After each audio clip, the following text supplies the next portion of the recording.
Recapitulo brevemente para que nos situemos en donde estamos. Algunos asistís por primera vez y otros a lo mejor, pues, en fin, ya como llevamos un par de sesiones y hemos introducido mucho contenido, es posible que os hayáis perdido, os sea difícil ahora recapitular, ¿no? Y saber en qué lugar nos encontramos. Hasta ahora hemos tratado de decir o hemos tratado de identificar, ¿no? cuál es el planteamiento antropológico del Génesis, en tanto en cuanto representa el diseño original de Dios sobre el hombre, y por tanto, cuál es el sentido que ocupa la corporalidad dentro de la estructura de la persona. El diseño original, lo que hemos llamado la prehistoria teológica del ser humano, esta especie de situación que sucede en la mente de Dios. El Génesis lo plantea como si Dios estuviera reflexionando sobre el proyecto de hombre que quiere poner en marcha y tratando de identificar o tratando de perfilar exactamente cuáles son, ¿no?, los rasgos con los que se puede convertir en un ser reconocible y puede disponerse para establecer una relación con Dios, porque una de las cosas clave, uno de los elementos clave de los que hemos hablado aquí, de la antropología que el Génesis nos describe, que está en la base de la antropología cristiana, es precisamente este.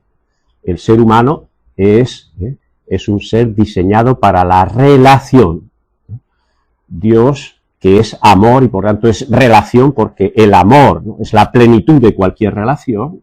Dios crea un ser para poder relacionarse con él. Y relacionarse con él es únicamente la posibilidad de hacerlo, la única posibilidad de hacerlo es a partir del amor. Y por tanto, a partir de convertirse no en un en sí, sino en un para. Este presupuesto, la conversión o sea, la idea, el diseño del ser humano como un ser hecho para la relación, entendiendo la relación como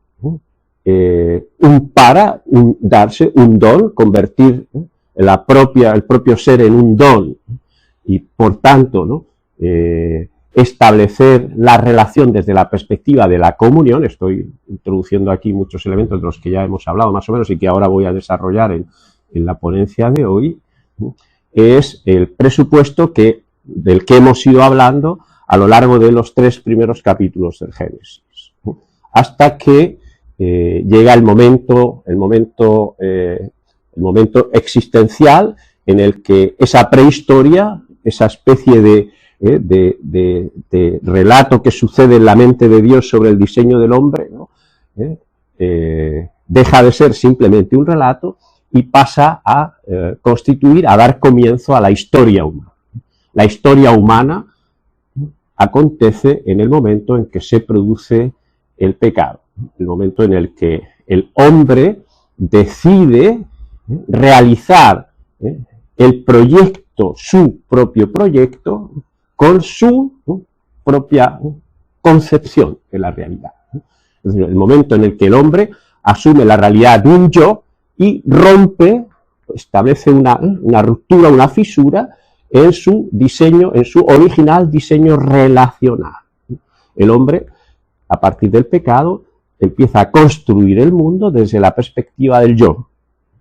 Y toda la historia de la humanidad no es más que una historia de la salvación. Es la historia en la que Dios, de diversas maneras, vuelve a tratar de establecer una relación con el hombre, pero ya no desde el proyecto original, ese diseño de Génesis 1.3, ¿no?, sino desde otra manera. Cómo recuperar la dimensión relacional del sujeto a través del cuerpo, ¿no?, cómo recuperar esa dimensión relacional y cómo, por tanto, cómo establecer de nuevo una relación con el sujeto humano establecida o basada en el amor, ¿no?, y por tanto, cómo reconstruir la dimensión personal del sujeto humano en el cuerpo.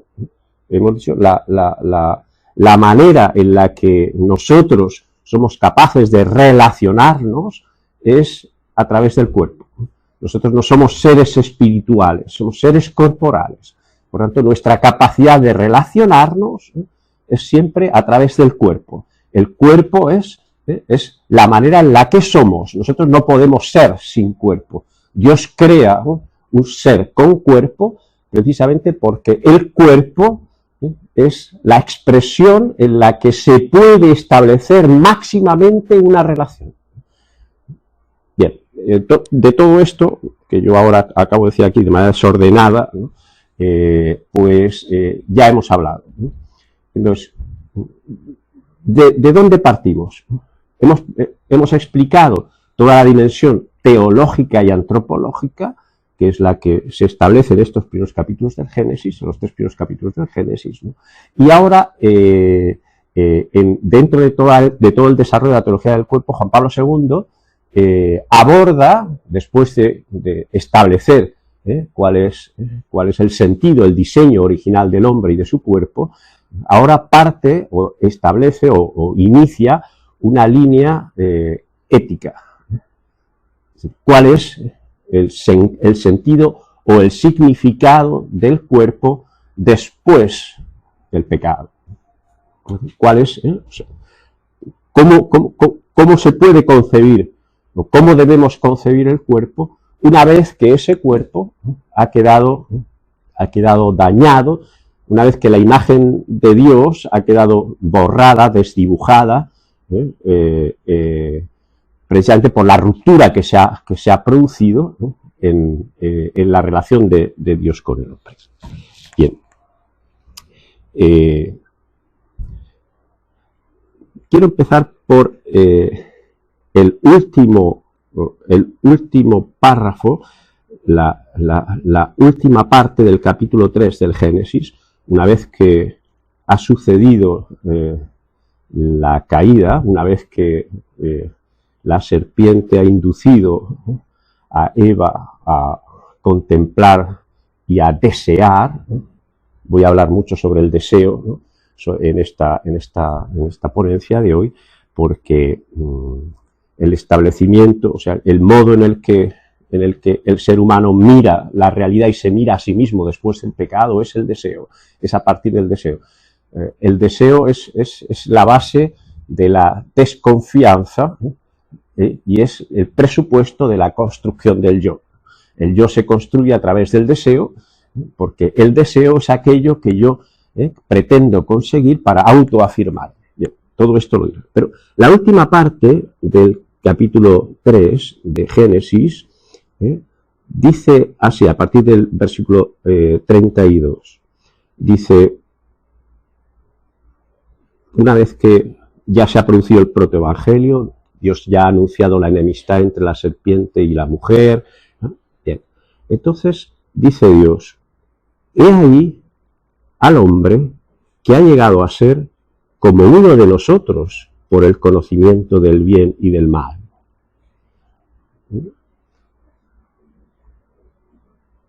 Este es un versículo sorprendente que ha tenido miles de interpretaciones y que no se suele leer, se suele omitir porque resulta difícilmente explicable, ¿no?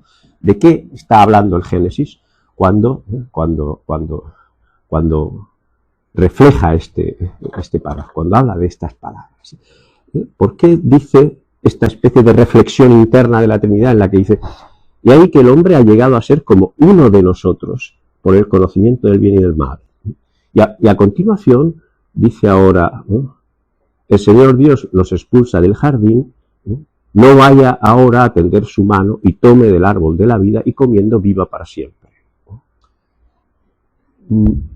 ¿Por qué el hombre ha llegado a ser como uno de nosotros? Ha llegado a divinizarse por el conocimiento del bien y del mal. ¿Cómo hay que interpretar este versículo? Bien, el hombre ha llegado a ser con nosotros por el conocimiento del bien y del mal porque a través de la decisión de su acto moral, el hombre ha experimentado el sentido más profundo de la libertad. O sea, la imagen más profunda de Dios en el hombre es la libertad. Es la capacidad de decidir, de autodeterminarse, de proyectarse, de establecerse, ¿no?, de orientarse hacia su destino, hacia su fin. Hacia su fin. O sea, es verdad que con el conocimiento del bien y del mal, es verdad que con la realización del primer acto moral, ¿no?, el ser humano ha llegado a ser plenamente libre. Hasta ese momento, en el momento en que Dios está, ¿no?, como formando al hombre, le está dando, acordaos de los tres niveles de relación de los que hablábamos en la sesión pasada. Un nivel de relación con las cosas, ¿no?, un nivel de relación con los animales, un nivel de relación con la persona, ¿no? Esos tres niveles, esos tres grandes niveles de relación, no son más que un modo de ir conociendo, ¿no?, cuál es la repercusión que tiene la dimensión relacional del ser humano con todo lo que existe. Ahora, la fundamental relación del ser humano con Dios es la realización del primer acto moral de libertad. La libertad es lo que más nos asimila y lo que más nos une o nos separa de Dios. La libertad. El ser humano está constituido como un ser radicalmente libre. O sea, Adán y Eva realizan un verdadero acto de libertad. No es que se equivocan, no es que, digamos así, se dejan alucinar. Realizan un verdadero acto de libertad, un verdadero acto moral. Un ser humano solo adquiere la plenitud de la humanidad con la moralidad. La moralidad. Es decir, el acto supremo de decidir a dónde quiero ir. La moralidad, como ya dije al principio, la moralidad es una expresión de confianza o de desconfianza. Es decir, la confianza no es más que la convicción de que el sentido de la creación, el único sentido de mi existencia es el amor. La confianza supone, por tanto, la decisión de aceptar el diseño de Dios no es más que una manifestación de que el único sentido que tiene mi existencia es el amor. La desconfianza es precisamente la manifestación de que el único sentido que tiene mi existencia es el dominio. En la medida en que me siento vigilado y en la medida en que me siento coaccionado, en la medida en que me siento obligado, en la medida en que concibo la moralidad como una imposición, como un mandato, en esa medida el sentido último de mi vida es la desconfianza, es la sospecha, es lo que todos los grandes filósofos, ¿no?, a partir de Descartes, de Feuerbach, y especialmente todos los filósofos de la modernidad y de la posmodernidad, entienden como la tarea más importante del hombre es liberarse del dominio, de la tiranía que ejerce sobre el ser humano la moralidad. La moralidad es una tiranía que impone comportamientos y que en lugar de plenificarme, lo que hace es esclavizarme. No me convierte en un sujeto pleno, sino que al contrario me expropia, me convierte en un incapaz, me convierte en alguien que no es más que un esclavo, alguien que no es capaz de mirarse a sí mismo, alguien que no es capaz de imponer su voluntad, por tanto, alguien que no es capaz de construir un yo.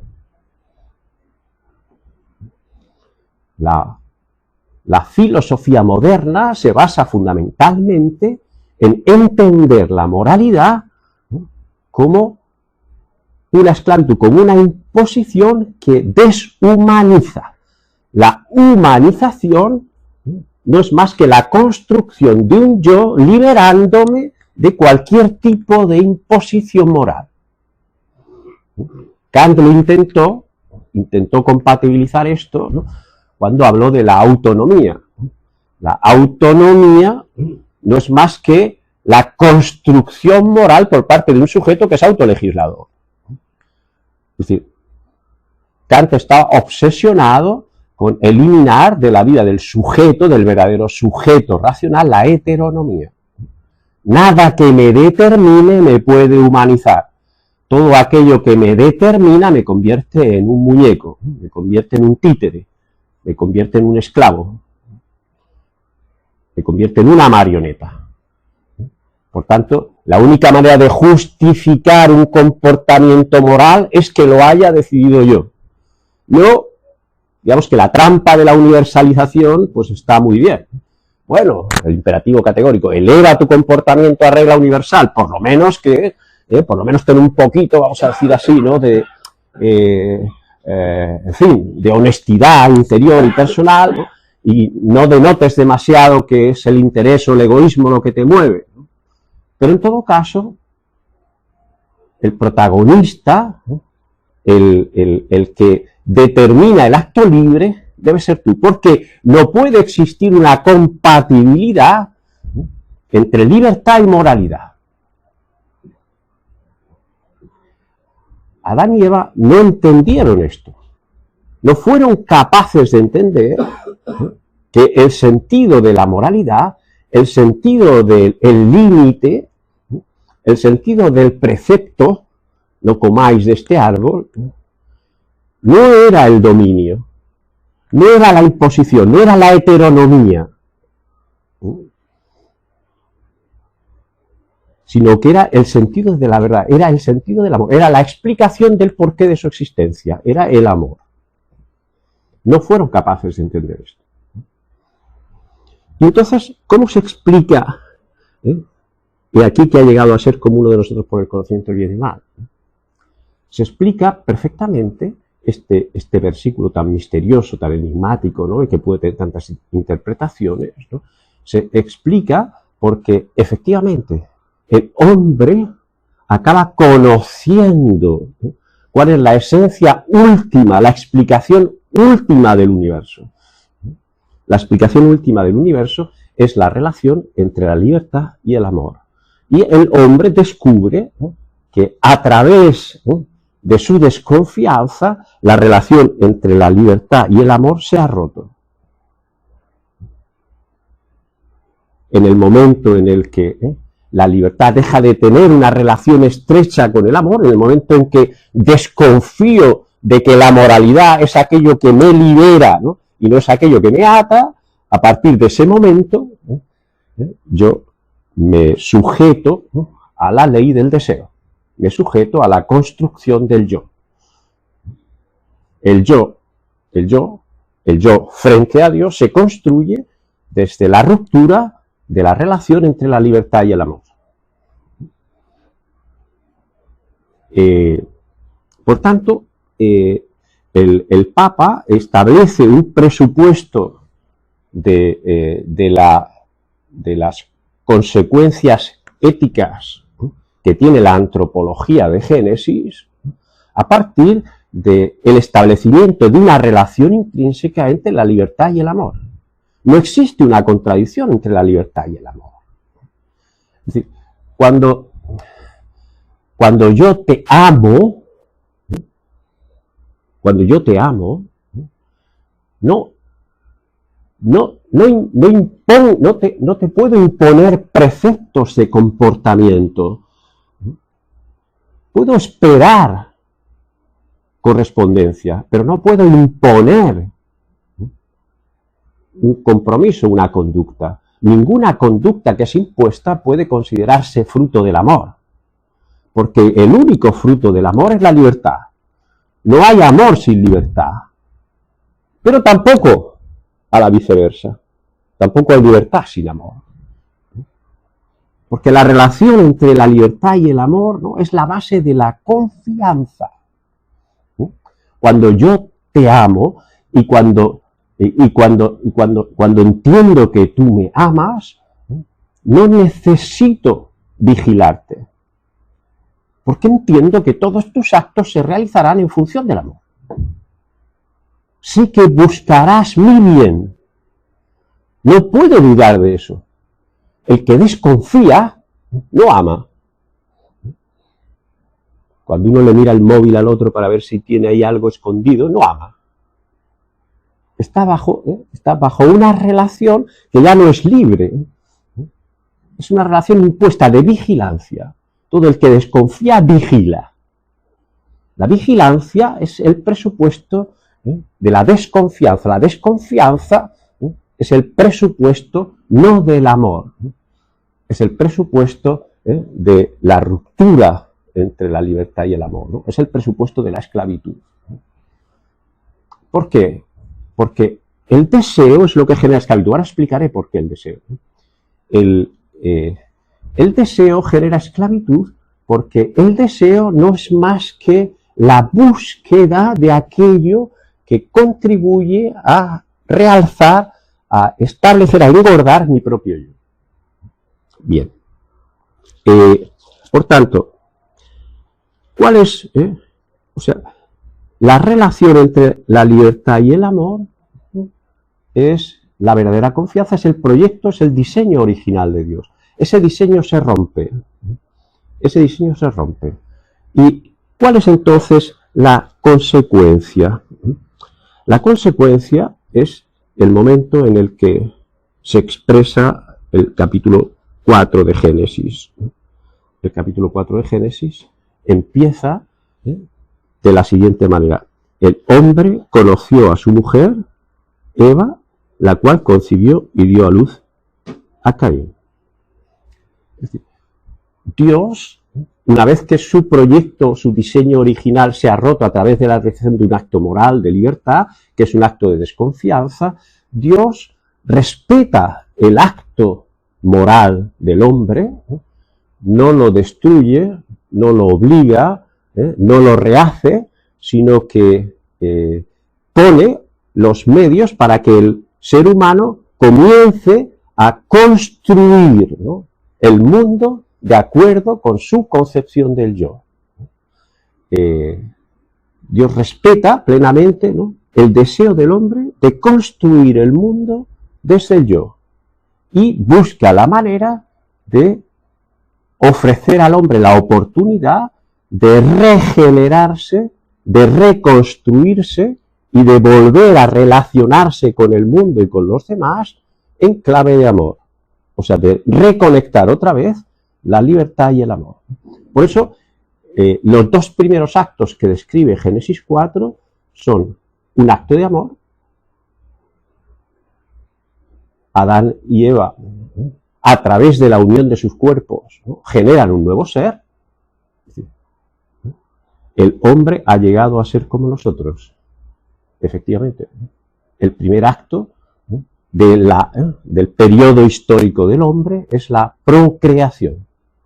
Dios ha creado al hombre y el hombre, a través de un acto de relación, de un acto de amor, procrea. Se convierte, ¿no?, en un artífice de nuevo de un hombre que ya es un hombre que se pone en marcha no de acuerdo con el diseño de Dios, aunque participa naturalmente del diseño de Dios, sino que se pone en marcha, ¿no?, a través de la propia concepción de la creación del mundo que tiene el hombre. O sea, digamos que es Dios deja al hombre que empieza a construir una creación al estilo humano, una creación humana del mundo. La creación humana del mundo es esa creación que se pone en marcha a partir del yo, ¿no? Es una creación que ya no respeta el diseño divino, sino que ya está marcada, ¿no?, por el daño del pecado. Está marcada. Entonces, por tanto, el primer acto es un acto de procreación, un acto cuasi divino, porque se genera un nuevo ser humano. Adán y Eva generan un nuevo ser humano. Y a continuación, lo que relata el capítulo 4 de Génesis, ¿no?, es que Adán y Eva conciben un nuevo hijo, que es Abel, e inmediatamente, a través de la envidia entre Caín y Abel, se produce el homicidio, la muerte. La muerte, que aparece relatada en Génesis, no es simplemente un delito, no simplemente la comisión de un acto criminal, es fundamentalmente la expresión de un acto de dominio. Es el dominio del hombre sobre la vida. Hay dos maneras en las que el hombre se enfrenta a la vida. Desde la perspectiva procreadora, a través de la unión de dos cuerpos, la unión sexual, y a través del dominio, el dominio sobre la vida, que llega incluso a privar de la vida a otro. Yo soy el señor de la vida porque puedo privar de la vida a otro, puedo matar. Yo soy el señor de la vida porque puedo procrear. De manera que este último capítulo de Génesis 3 se lee a la luz de Génesis 4. El hombre ha llegado a ser como nosotros. Puede dar la vida, puede quitar la vida.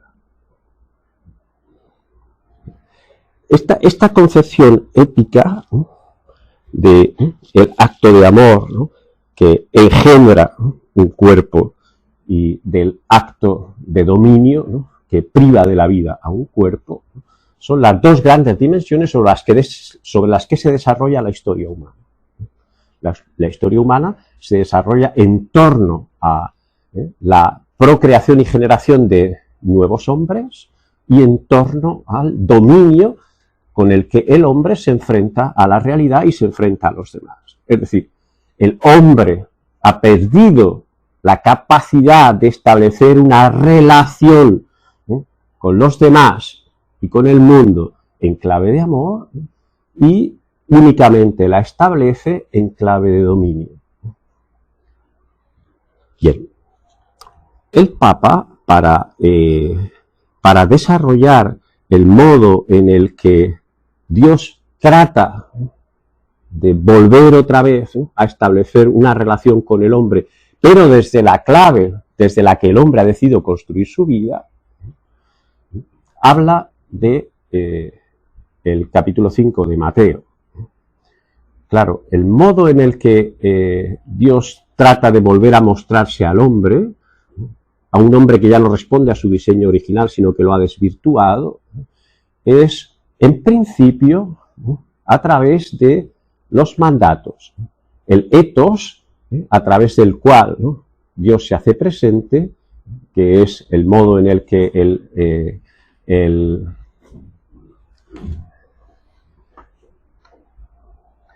el modo en el que Dios se va revelando a través de la alianza, de las primeras alianzas, ¿no? La alianza de Noé, posteriormente la alianza del Sinaí con Moisés, etc. No es más que un mundo en el que el ethos se establece a través de reglas.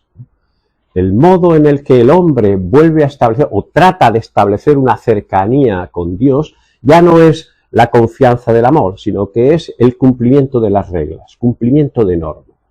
La moral, tal y como se desarrolla desde la primera perspectiva, ¿no?, del hombre en pecado, es una relación, vamos a llamarle una relación contractual.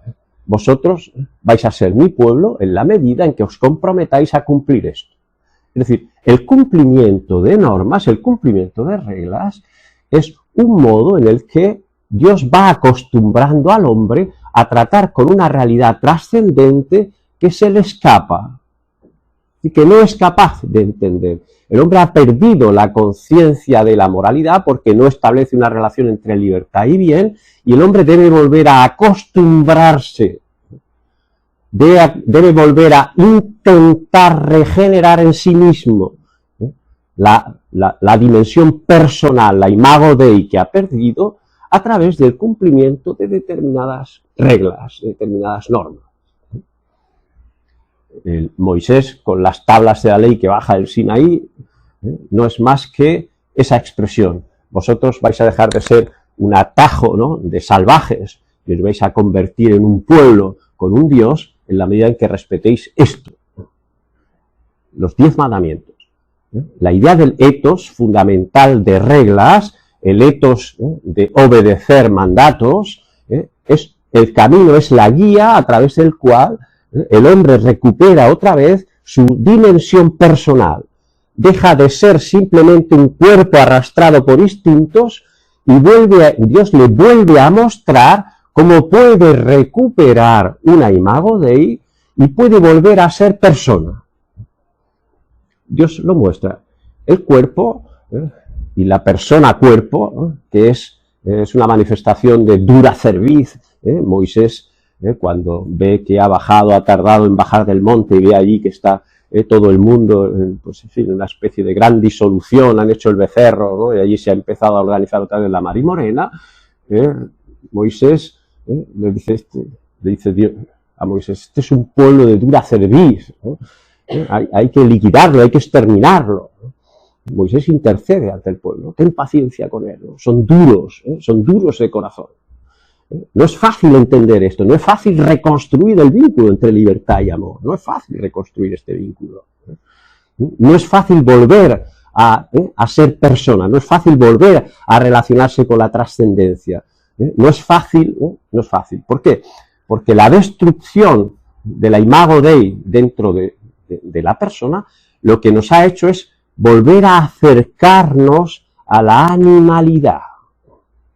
Es decir, volver a que la corporalidad, no la corporidad, ya hablamos de esta diferencia, la corporalidad sea una dimensión excesivamente presente y pesante en la persona. De manera que es muy difícil trascender el cuerpo y trascender todo lo que el cuerpo tiene de instintivo. Es difícil, exige una educación, exige una lucha personal, exige acostumbrarse como alguien que se dedica a la danza, pues tiene que trabajar mucho los movimientos del cuerpo hasta que se expresa estéticamente, ¿no? En movimientos armónicos. Uno, a no ser que se haya ejercitado muchísimo, ¿no? En el arte de depurar los movimientos de su cuerpo, pues se manifiesta de una manera tosca, bruta, ¿no? Como normalmente lo hacemos los que no tenemos demasiadas habilidades estéticas, ¿no?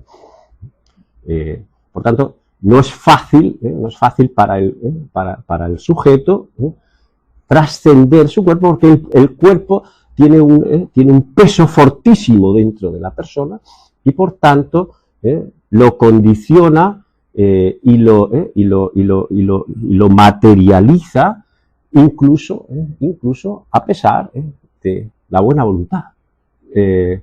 Cuando Adán y Eva se esconden porque tienen vergüenza, ¿no? Génesis 3, ¿no? Se avergüenzan precisamente de que no pueden controlar su cuerpo, de que ya no tienen dominio sobre sí mismos. Han perdido los dones, sobrenaturales, han perdido la gracia y los dones preternaturales, todos estos que les adornaban, ¿no? Y que hacían que hubiera una perfecta integración entre el cuerpo y el espíritu, que el cuerpo fuera una manifestación totalmente transparente y luminosa de la persona, y por tanto que esto lo han perdido y de pronto se han dado cuenta, ¿no? De que el instinto es algo que les ha vuelto a acercar a la dimensión más animal del cuerpo, ¿no? Y eso les avergüenza precisamente porque ya no se pueden manifestar como personas.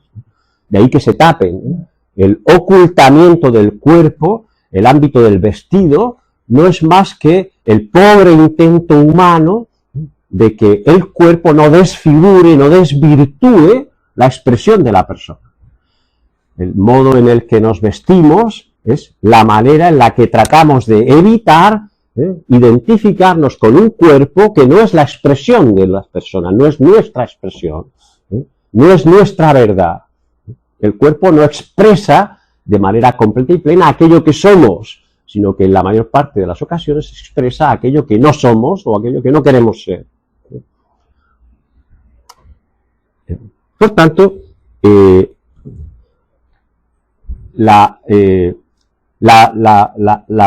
nuevo acercamiento de Dios al hombre, a un hombre que ya no responde a su diseño insisto, ¿no?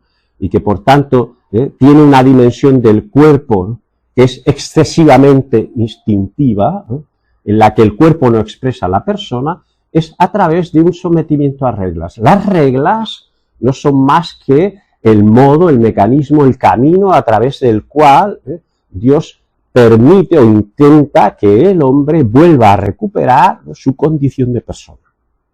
Vuelva a tratar de dar una integración a su dimensión corporal con su dimensión espiritual y por tanto vuelve a abrirse a la trascendencia.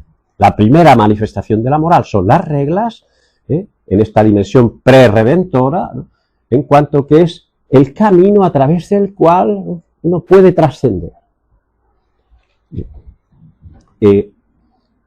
Claro, la encarnación del Verbo, por tanto la figura de Jesucristo, en Jesucristo, el ethos converge de una manera sustancial en la figura de Jesucristo, ¿no? Jesucristo es, no solo es la plenitud de los tiempos, no solo es, ¿no?, el kairos que se manifiesta en el momento en el que Dios asume la carne humana y asume un cuerpo, ¿no? Jesucristo es la plenitud del ethos, ¿no?, es la plenitud de la dimensión moral. Esa plenitud del ethos, que se expresa en el capítulo 5 de Mateo, que es el sermón de la montaña.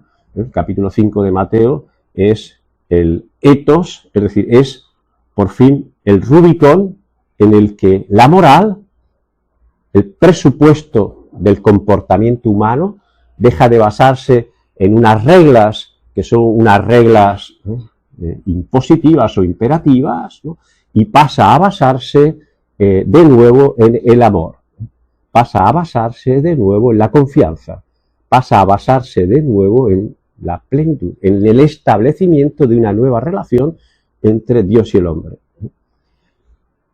Por eso en el capítulo 5 Mateo pone en palabras en la boca de Jesús el que yo no he venido a abolir la ley, no he venido a dar unos nuevos mandamientos, ¿no?, he venido a darle plenitud, he venido a plenificarla, he venido a integrarla otra vez dentro de la libertad del amor.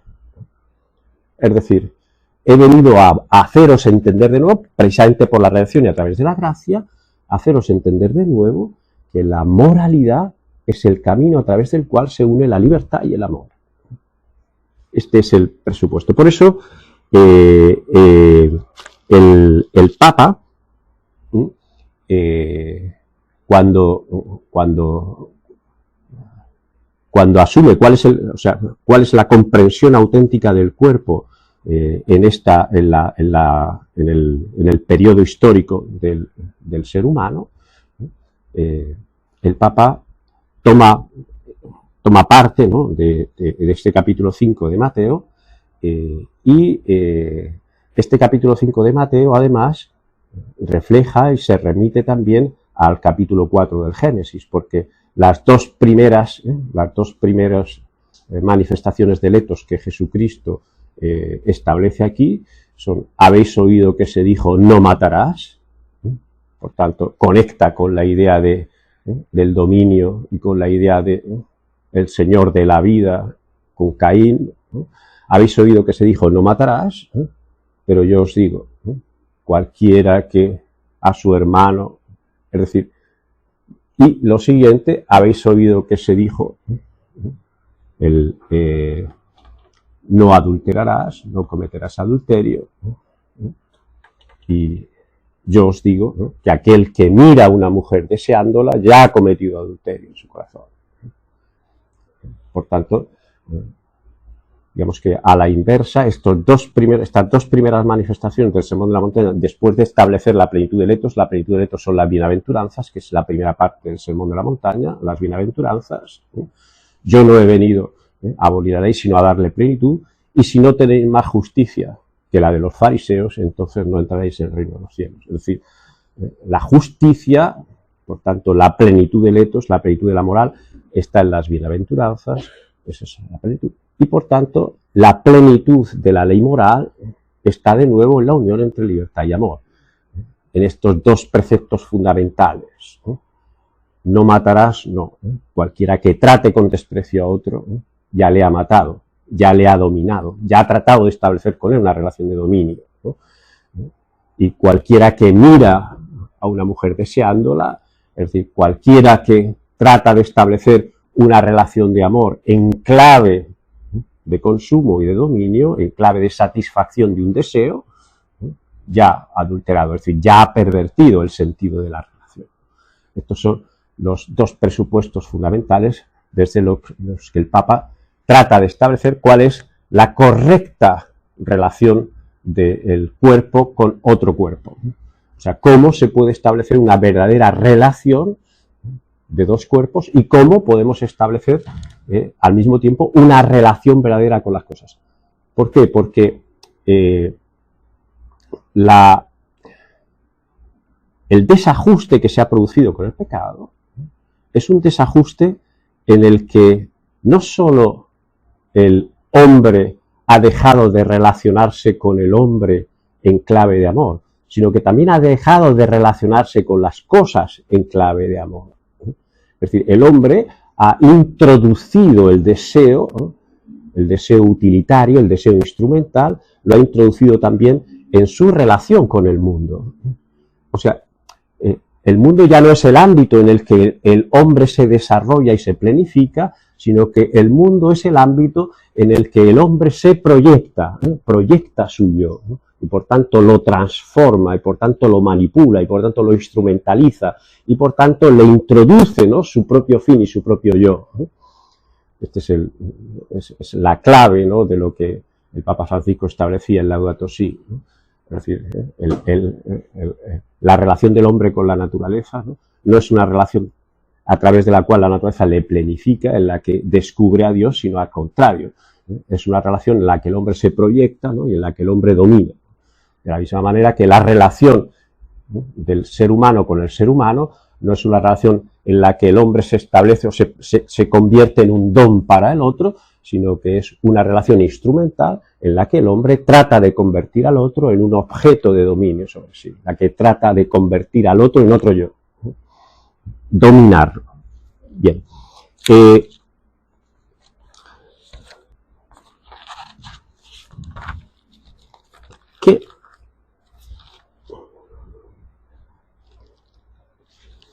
¿Por qué el Papa escoge este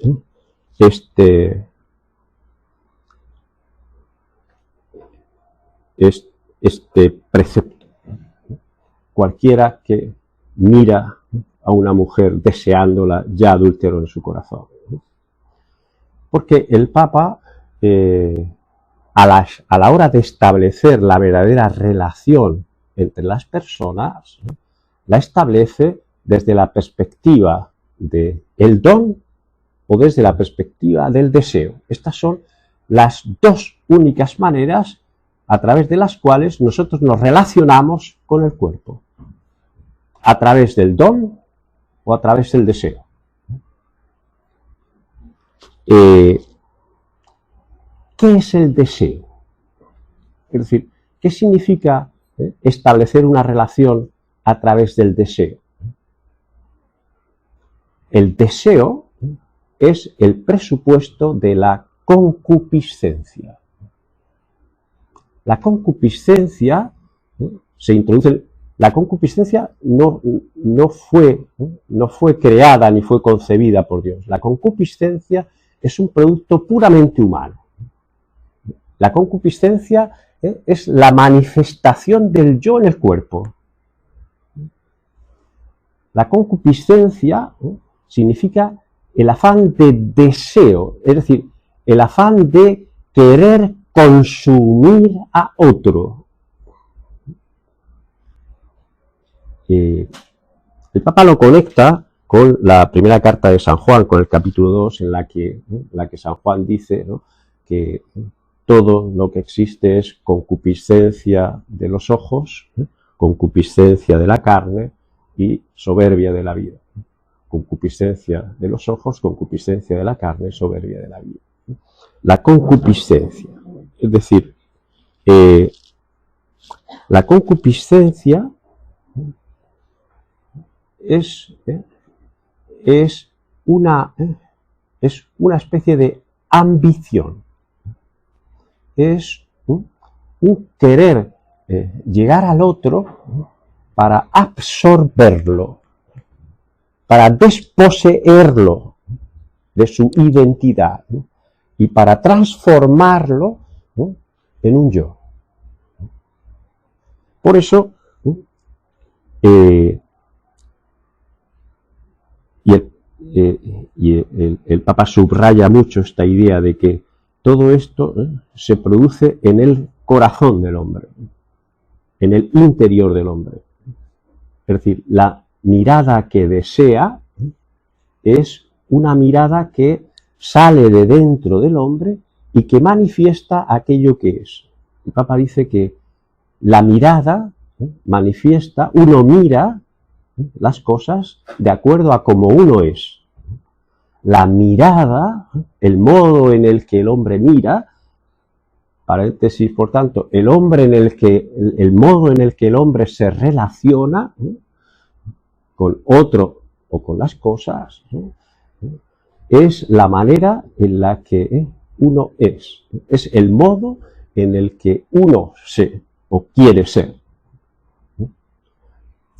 Y por tanto, el deseo, la concupiscencia, el modo en el que deseamos convertir al otro en otro yo, es la línea de demarcación que separa la inocencia original, el diseño original de Dios, del diseño del yo a partir del pecado. Yo me construyo a mí mismo a partir del pecado en la medida en que la concupiscencia determina mis relaciones. En la medida en que me relaciono desde la perspectiva de la instrumentalización, del deseo, de la satisfacción de aquello que ambiciono. Bien.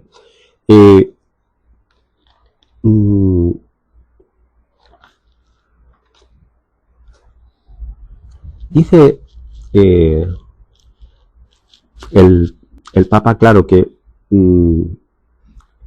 es en la sexualidad donde más se manifiesta, en el ejercicio de la sexualidad, por lo menos la dimensión sexual del cuerpo, ¿no? Es donde donde de una manera más intensa se manifiesta este desgarro entre la lógica del don y la lógica del deseo.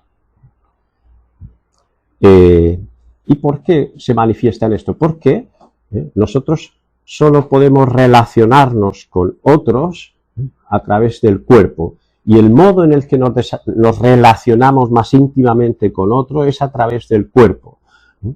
Y el modo y la relación, la expresión más íntima de la relación es la relación sexual. La sexualidad es la expresión más íntima de la relación entre dos cuerpos. Esa relación íntima entre dos cuerpos puede ser una expresión del don y por tanto del amor, y por tanto puede ser una expresión de comunión, o puede ser simplemente una expresión del deseo, una expresión de la satisfacción de un deseo, una manifestación de la manera del modo en el que quiero consumir a otro.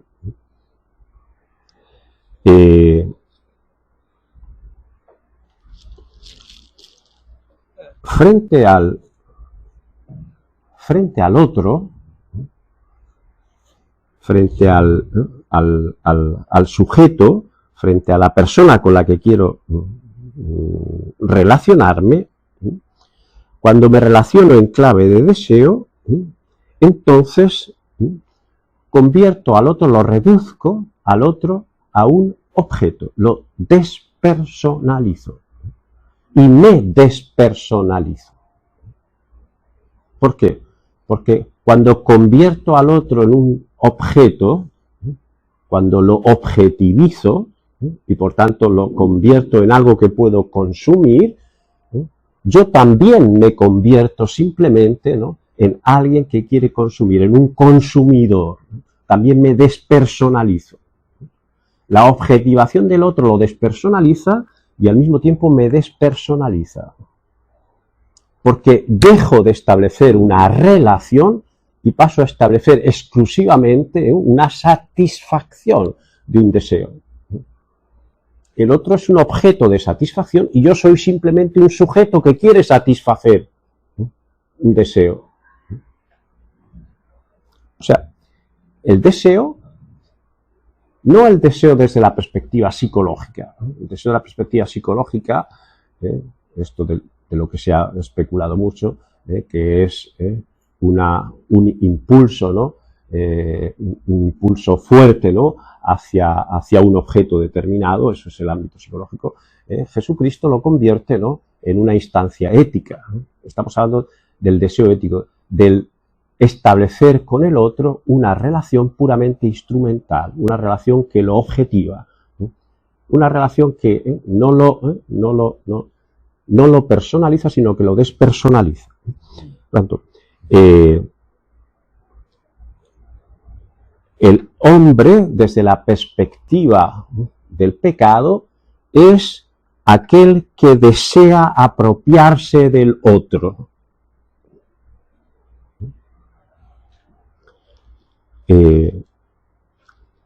Por tanto, el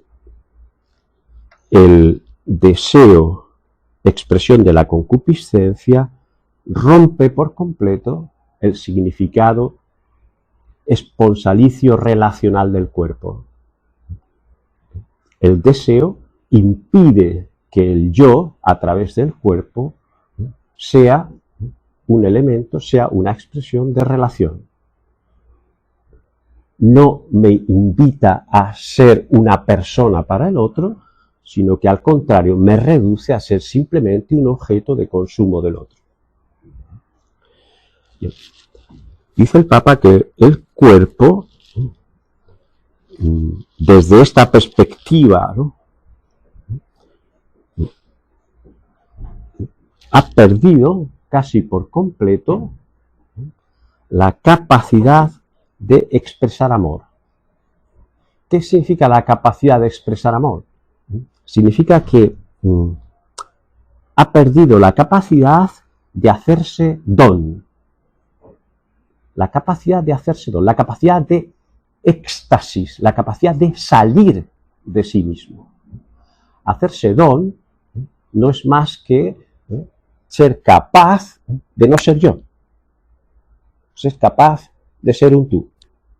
Establecer una relación, una verdadera relación que solo puede establecerse en clave de amor, no es más que tener la enorme capacidad de ser un tú, no de ser un yo.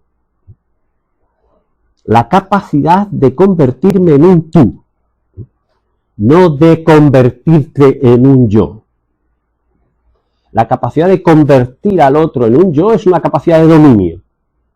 La capacidad de convertirme en un tú es una capacidad de amor, es una capacidad extática. El amor es siempre un éxtasis. El amor es siempre salir del yo. Nadie que es capaz o que es incapaz de salir del yo puede entender lo que es el amor, porque no puede establecer nunca una relación con otro.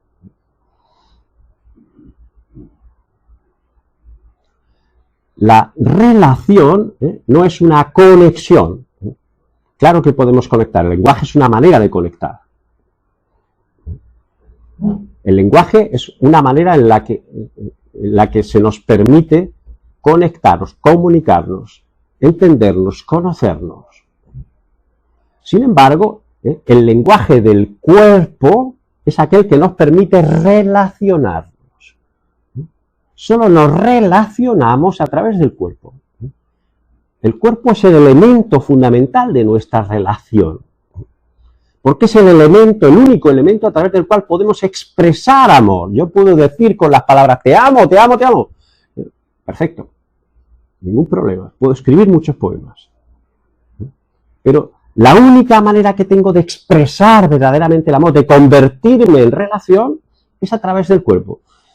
Cuando el cuerpo se convierte en un don, cuando el cuerpo es capaz de ser extático, de salir de sí mismo y convertirse en un tú. La verdadera relación de amor, que es el único sentido, el sentido más profundo de una relación sexual, es convertirse en un tú, no consumirte como un yo. El consumo es siempre la consecuencia del deseo. El éxtasis es la consecuencia del amor. Cuando no busco, sino que doy, entonces estoy estableciendo una relación. Cuando deseo, entonces lo que quiero es comer y lo que establezco es simplemente una satisfacción. Quiero consumir.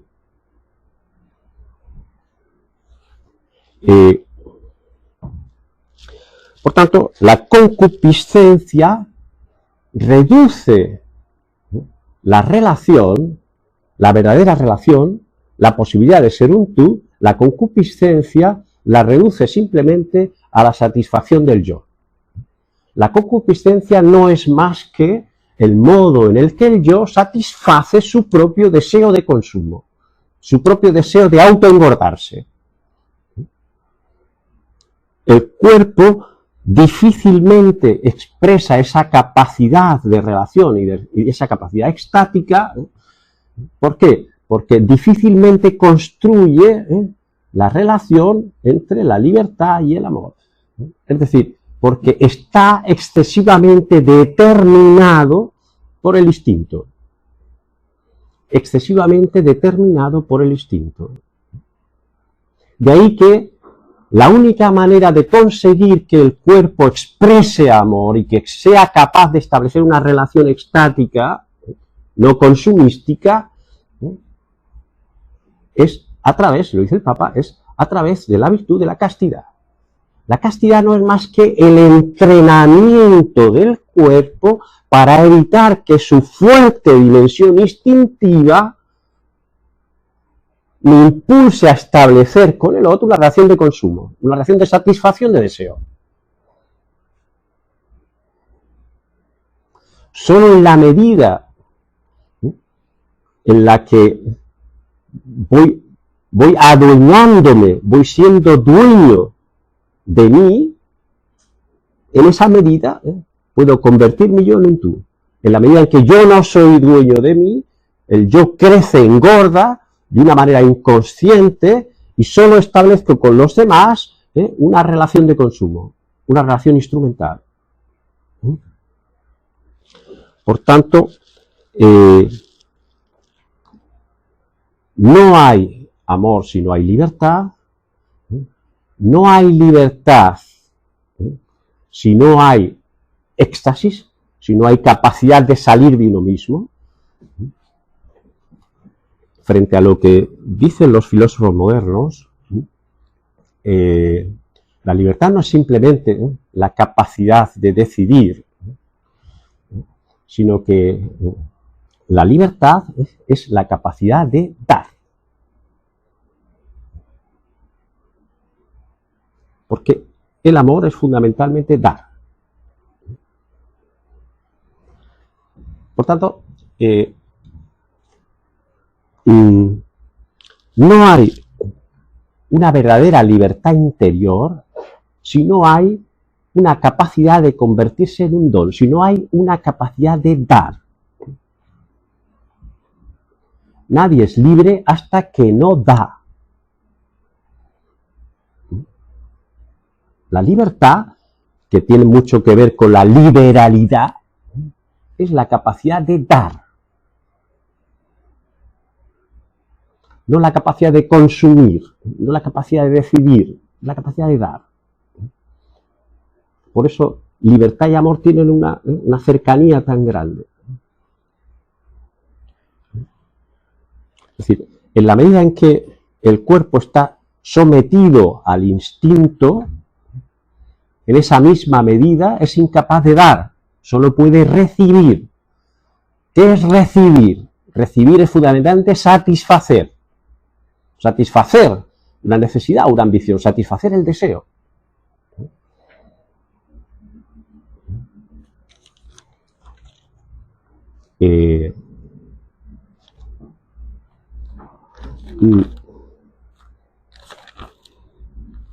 salto mucho.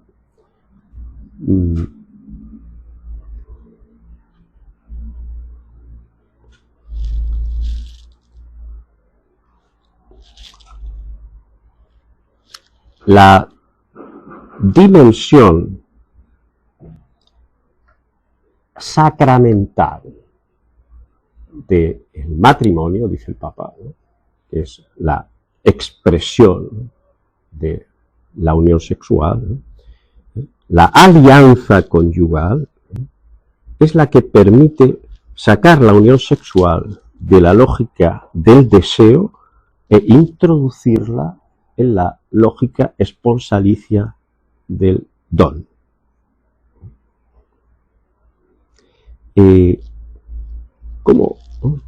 ¿Cómo se saca, ¿no?, la unión sexual de la lógica del deseo, ¿no?, y se lleva al plano del don, al plano de la persona?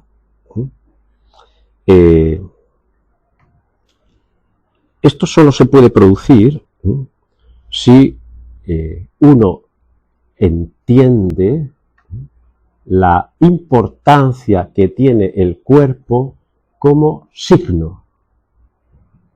Como signo. Es decir, el cuerpo, por tanto, la expresión de la persona desde la perspectiva de la corporalidad, ¿no?, el cuerpo no es simplemente una configuración biológica material, ¿no?, que expresa determinadas funciones o que realiza determinadas funciones, ¿no?, sino que el cuerpo es un signo. ¿Qué es un signo? Un signo es algo que simboliza algo. Descubrir el cuerpo como signo, dice el Papa, ¿no?, es fundamental para entender cuál es el sentido de la sexualidad dentro de la persona. Descubrir el cuerpo como signo. La dimensión o la expresión de la sexualidad dentro de la persona no es más que un signo a través del cual Dios se manifiesta como amor. O sea, la expresión de la persona, pero la expresión de la sexualidad a través del cuerpo, no es más que un signo del amor de Dios. Un signo, un símbolo, una imagen. Y por tanto, sacar a la sexualidad del ámbito del deseo implica considerarla de esa perspectiva simbólica del signo. Voy a toda pastilla porque no quiero... Bien.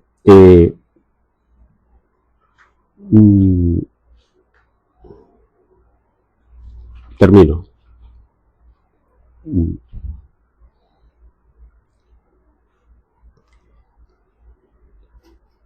La expresión más profunda de la relación es la comunión. La expresión más profunda de la relación es la comunión. ¿Qué es la comunión? ¿Qué es la comunión?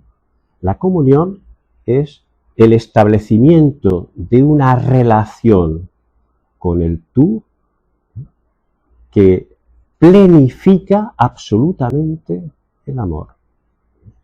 Es decir, una comunión que tiene este significado de una unión entre dos, una comunión no es más que la manera en la que Dios se manifiesta en una relación.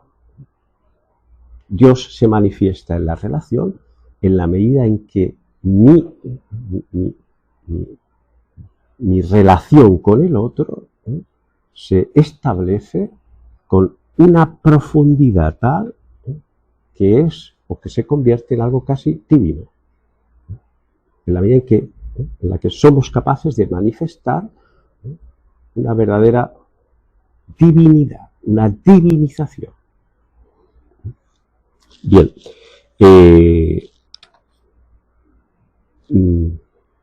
Termino. Comunión, don,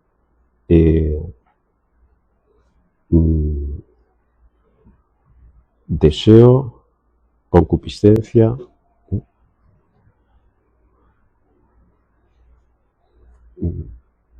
Todo esto se establece y se desarrolla y se materializa en el cuerpo.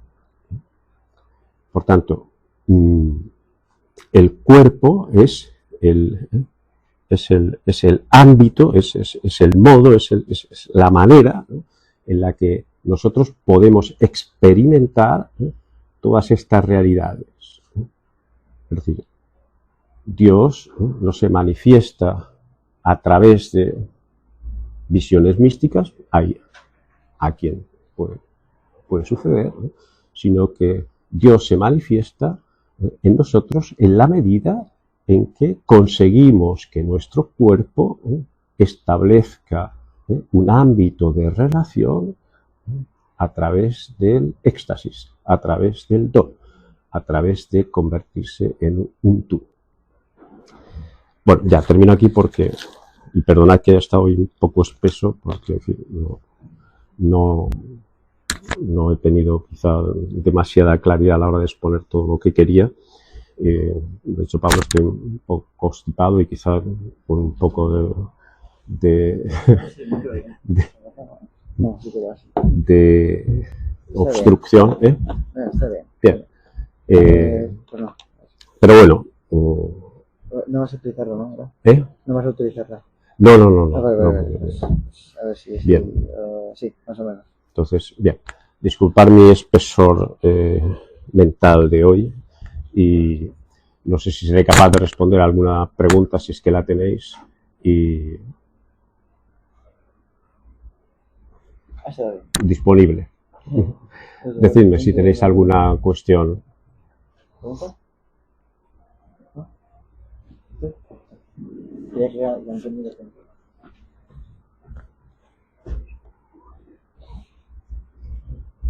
Bueno, primero,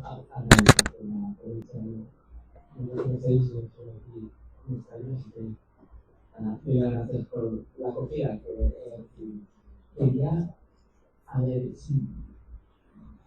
Quería problematizar, a ver si puede ser, la contraposición que has hecho entre deseo y humano. Soy muy casado, soy mujer, como puedes saber, me interesa mucho esto, ¿no? Y quería que, si pudiese ser, que hablaras de la purificación del deseo en la relación matrimonial. Es decir, no sé, la experiencia, ahora también con mi esposa que está aquí, la experiencia de cómo el otro, vivido como don, purifica el deseo y hace crecer la relación, ¿vale? Como antes de la ley está la gracia. Antes de la ley está la experiencia de vivir el otro como don. Y el vivir el otro como don hace que yo purifique ese deseo que está ahí. Como condición pecadora, pues, como condición, como criatura que tiene dentro su pecado, vive la experiencia de cómo se va purificando ese deseo hasta vivir plenamente el amor sacramental. Entonces, sí. Bien, voy a ver si soy capaz de responderte, porque quizá tu pregunta tiene una profundidad y hoy no me encuentro en mi mejor momento, pero a ver, yo creo que es muy importante y muy revelador, y el Papa lo repite muchas veces a lo largo de toda esta catequesis suya, ¿no?, sobre la teología del cuerpo, la idea, ¿no?, o el concepto de experiencia, ¿no? Experiencia. El cuerpo no es simplemente, ¿no?, pues, un centro biológico de funciones, sino que es un centro de emociones y es también un ámbito, ¿no?, es un foco, es un núcleo de experiencia.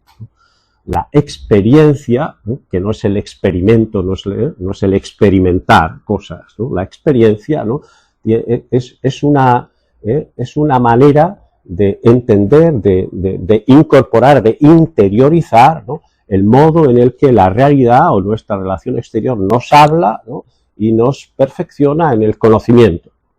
Por tanto, la experiencia es una manera de acceder a conocer cosas, ¿no?, a través del modo en el que recibimos determinados inputs, ¿no?, los procesamos a través de nuestras emociones y sentimientos y los convertimos en maneras de ser, en modos de comportarse, ¿no?, en actitudes, ¿no?, en cómo nuestra vida se enriquece y en cómo, por tanto, nos relacionamos en una clave más profunda, más rica, más bien. Esto, en el ámbito de la relación matrimonial, es especialmente, especialmente claro, ¿no? ¿Por qué? Porque en el ámbito de la relación matrimonial no solamente existe, como dice, la relación sexual, hay mucho más que la relación, aunque la relación sexual es algo que implica, ¿no?, digamos, la máxima donación de los cuerpos, ¿no?, pero sin embargo también hay una relación vital, hay un ámbito de convivencia, hay un ámbito de compartir, hay un ámbito de comunión que también se desarrolla más allá de esa relación, ¿no? Entonces, claro, y de esto hablamos cuando expusimos el modo en el que Adán y Eva se conocen, en el momento en que Dios pone a Eva delante de Adán, y Adán la conoce y la reconoce como alguien como él, ¿no?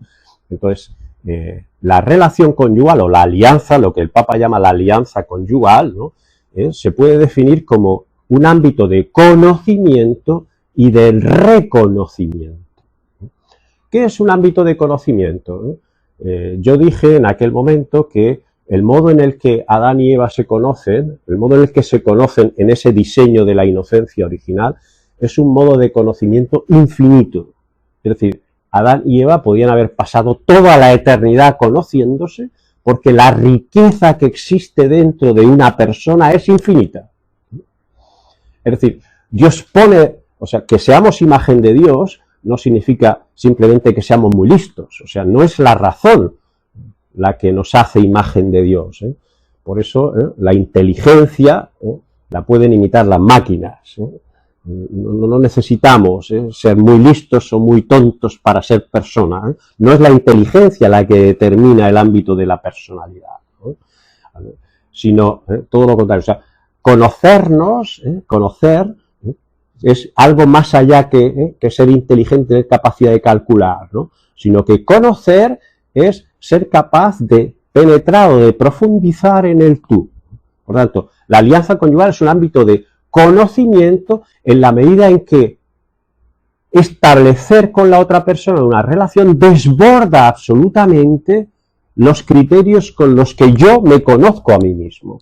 Todos los filósofos personalistas, Levinas, Buber, etcétera, ¿no?, todos estos dicen que yo solamente puedo conocerme en la medida en que tengo delante a un tú.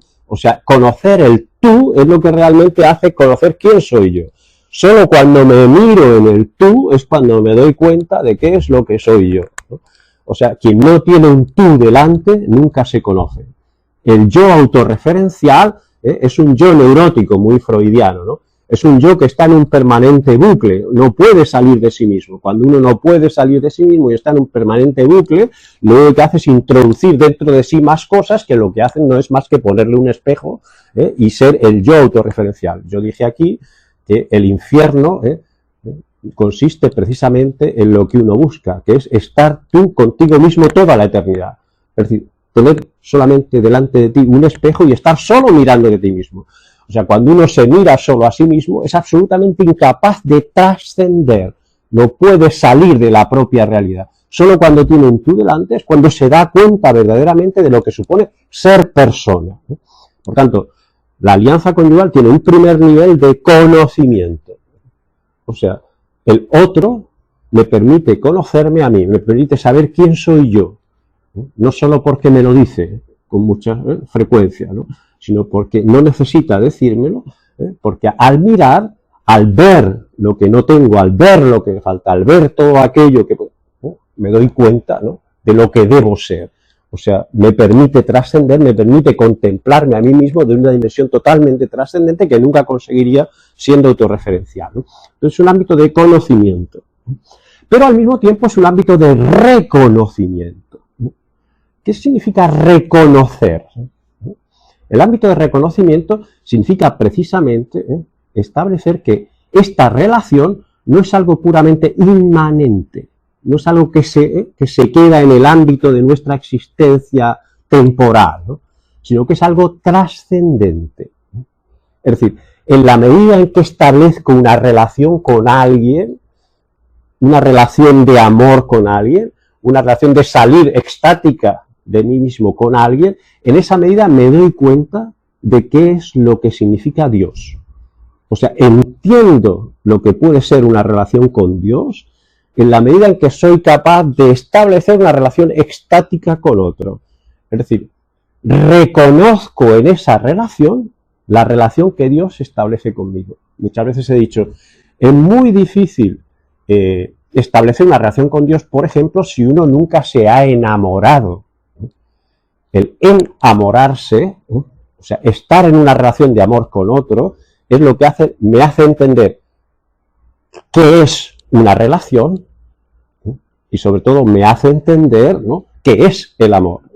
Y al entender qué es el amor, puedo tener un recuerdo, una resonancia de quién es Dios y de qué es Dios y por qué Dios establece una relación conmigo, y entonces eso me puede explicar cuál es el sentido de mi existencia. O sea, eso es lo único que me puede revelar por qué estoy aquí. O sea, por qué yo soy alguien interesante para Dios. Yo solo puedo descubrir que soy alguien interesante para Dios si soy relación, si tengo capacidad de relacionarme en clave de amor.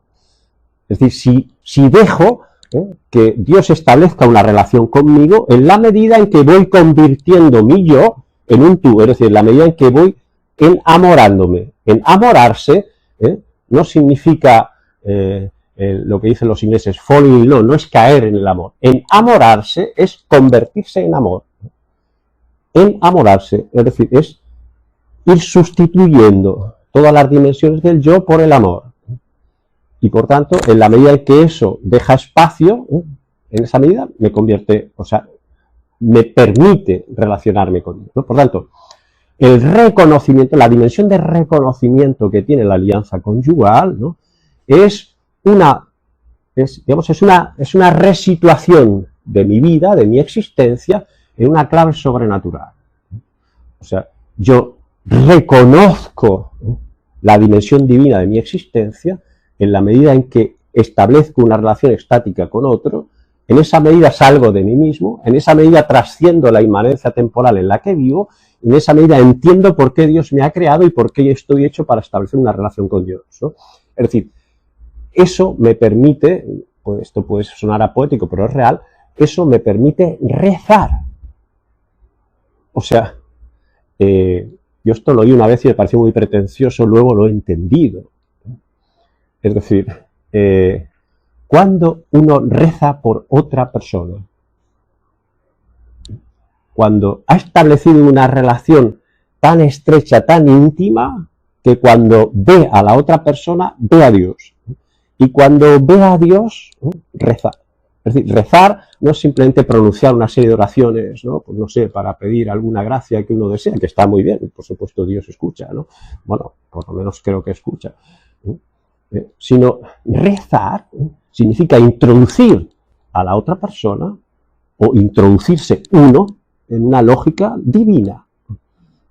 Es decir, cuando rezo por alguien, estoy viendo a alguien con los ojos de Dios.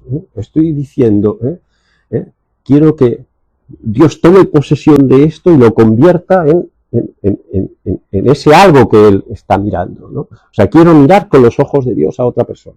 Eso es rezar, mirar con los ojos de Dios a otra persona.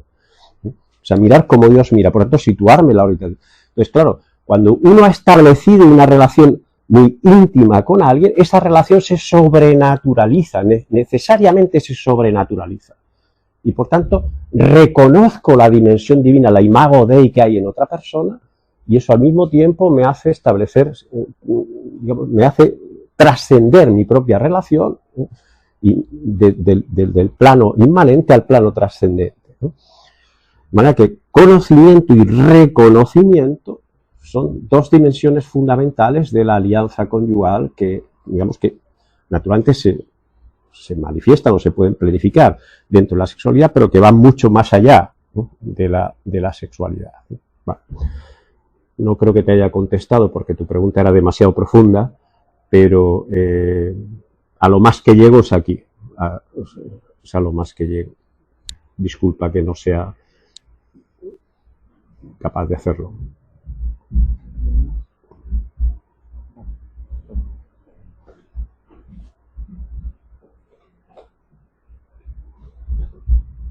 Bueno, yo me estuve bastante de charlas y a mí, como filóloga, me interesa mucho el lenguaje, ¿no? Entonces, te quería preguntar sobre la distinción, si crees que es real, entre el anhelo y el deseo, ¿no? Porque yo siempre he oído, ¿no?, hablar de anhelo, pero desde un punto de vista positivo, que un poco remite, pues, ese ir con el corazón por esa nostalgia que tenía que ha visto su relación con Dios, con el pecado, para volver a restablecer esa relación, ¿no?, en un eco que remite este diseño original. Y muchas veces, ¿no?, en el lenguaje confundimos estos dos términos de anhelo y deseo. Entonces, me gustaría saber si tú también haces esa distinción y lo así. Sí. Sí.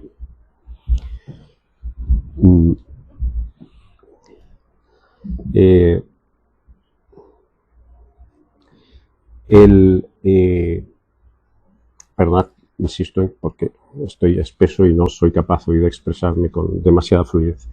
No, sinceramente, lamento que te hayas perdido las anteriores sesiones porque creo que fueron un poco más. Tienes toda la razón en la distinción que haces, porque el anhelo es extático, es relacional, mientras que el deseo es consumista, ¿no? El deseo es simplemente satisfacción, es concupiscente. El anhelo es quiero que Dios haga algo en mí. O sea, anhelar significa desear plenitud. El deseo concupiscencia, la mirada deseo, de la que habla el Papa, ¿no? El deseo concupiscencia es querer convertir lo otro en yo. Es querer proyectar mi dominio sobre la realidad. Eso es el deseo. El deseo es querer convertirlo todo en yo. Antes me decía que, claro, uno va purificando, ¿no?, en la medida en la que va estableciendo una relación un poco más profunda, más humana, más auténtica con otra persona, va perfeccionando su deseo. ¿Qué es perfeccionar el deseo? Bueno, no es una frase feliz perfeccionar el deseo, porque perfeccionar el deseo sería como elevarlo a su máxima expresión. No, purificando el deseo sería la expresión, ¿no? ¿Qué significa purificar el deseo? Purificar el deseo precisamente consiste, ¿no?, en ir disminuyendo el ámbito de instrumentalización o de satisfacción, el ámbito de querer proyectar mi yo sobre lo demás, ¿no?, y desear ser yo el planificado. Es decir, no rellenar mi yo de todo lo que puedo consumir, sino al contrario, servir yo de alimento, ¿no?, a quien pueda, ¿no?, planificarse conmigo, ¿no? O sea, convertirme en un tú. Eso es el anhelo esencial, ¿no? Todos los místicos han expresado un anhelo de Dios, ¿no?, un anhelo de unirse a la divinidad, ¿no?, un anhelo de unirse con el amor que ha sido el objeto de su vida. Y efectivamente, ¿no?, ese anhelo es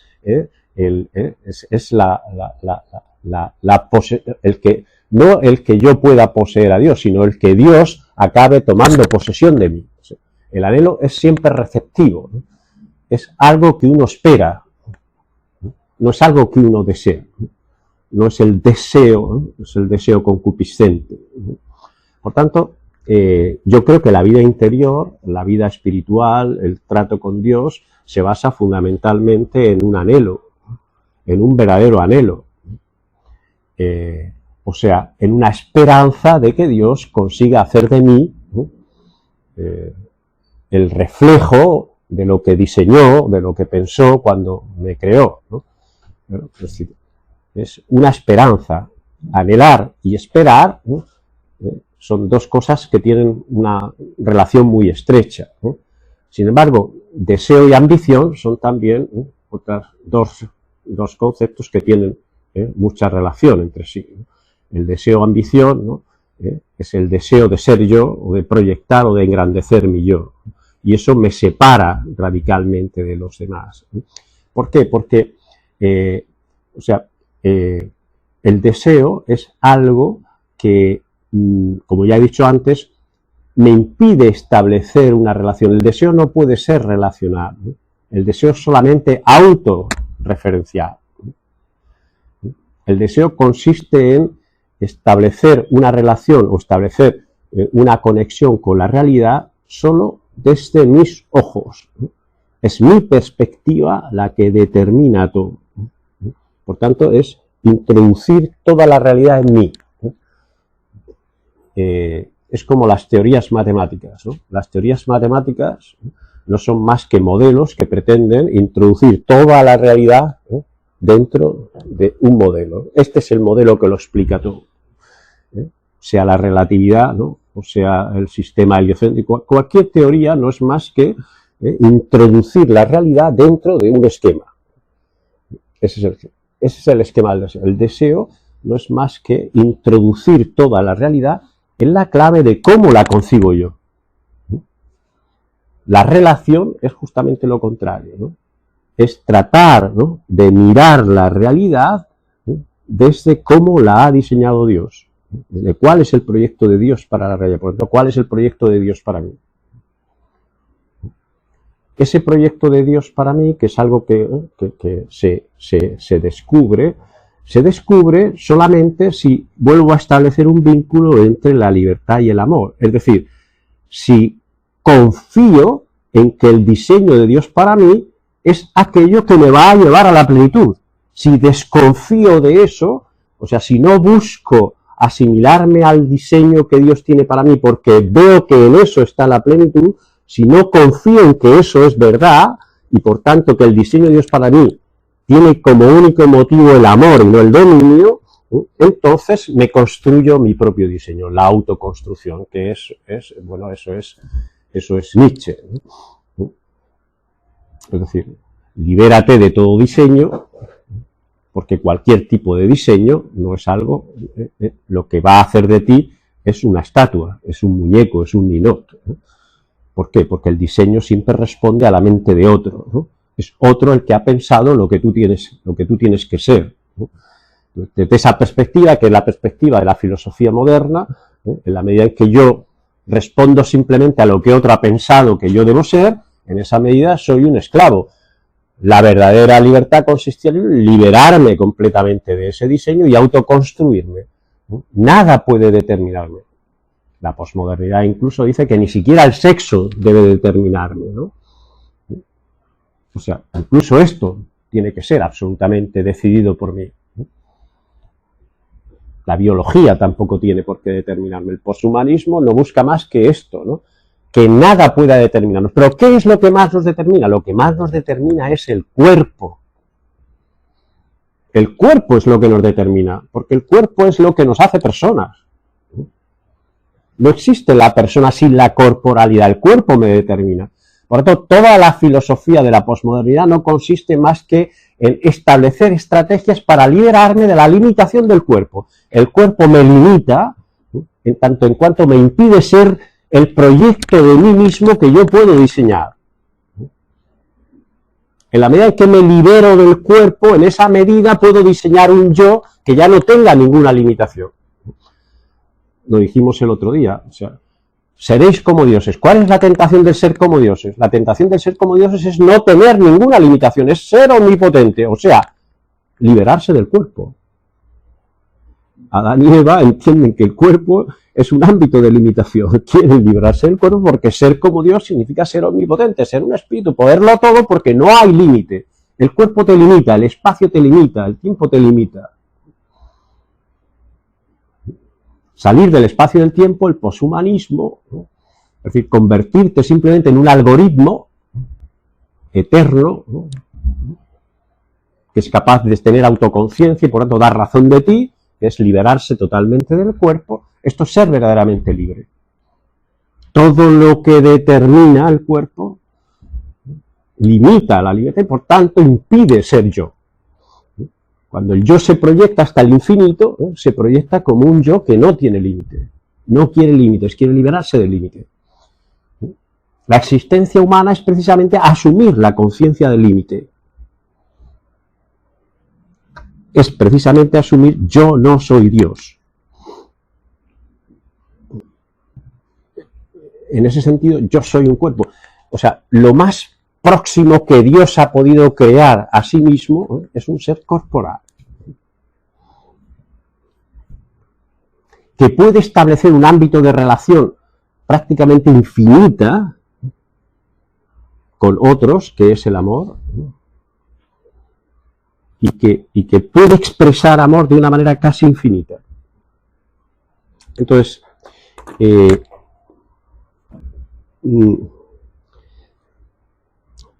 tener anhelo de Dios, tal y como tienen los místicos, no es más que querer que el proyecto de Dios se realice en mí, sin desconfiar de que ese proyecto no me va a condicionar. No es un proyecto de dominio, sino que es un proyecto de plenitud. Es un proyecto de amor.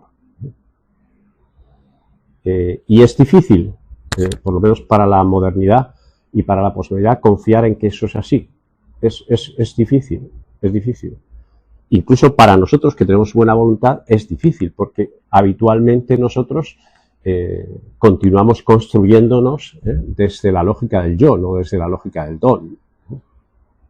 Es difícil no entrar en ese bucle, ¿no? O sea, es lo más difícil de la existencia humana, ¿no? Es decir, he aquí la esclava del Señor, hágase en mí según tu palabra. Esta expresión es la más difícil de realizar en la existencia de ningún ser humano. Porque es la expresión de la máxima confianza, de la máxima expresión del amor.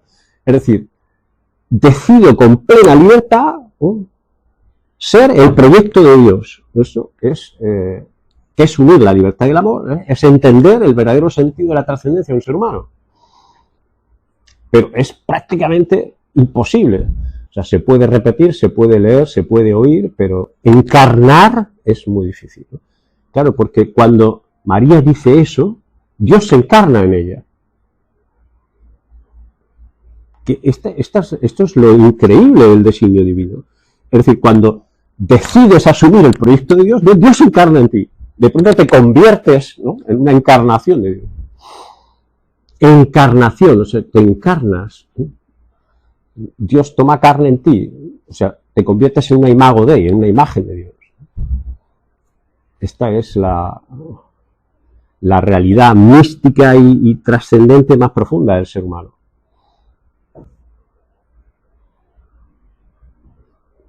Es el verdadero anhelo de Dios.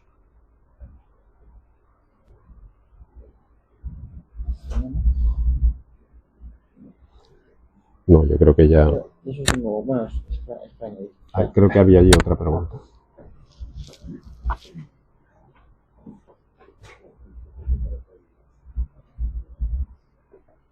Tal vez, si pudieras poner algún ejemplo, porque digamos, con tu respuesta a eso, pues, esto de tratar al otro, o sea, tratar de ser del otro un yo, o tratar de yo ser un tú, creo que estoy ahí todo entenderlo, no entenderlo con la...